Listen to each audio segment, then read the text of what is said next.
पूतना का वध एक बहुत ही प्राचीन और प्रेरणादायक कथा है जो भगवान कृष्णा की बाल्य लीला का एक अंश है।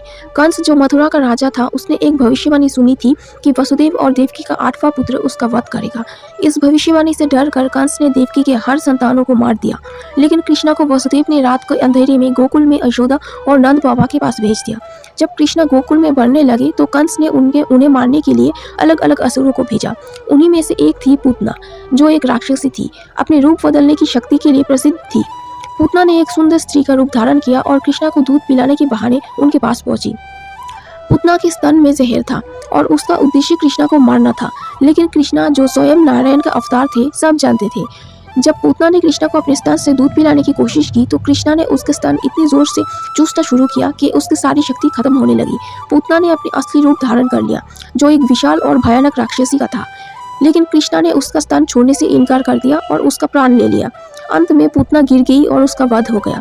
ये कथा एक महत्वपूर्ण संदेश देती है कि बुराई जितनी भी शक्ति और छल से साथ आई, सच्चाई और दिव्यता के सामने उसका अंत निश्चित है।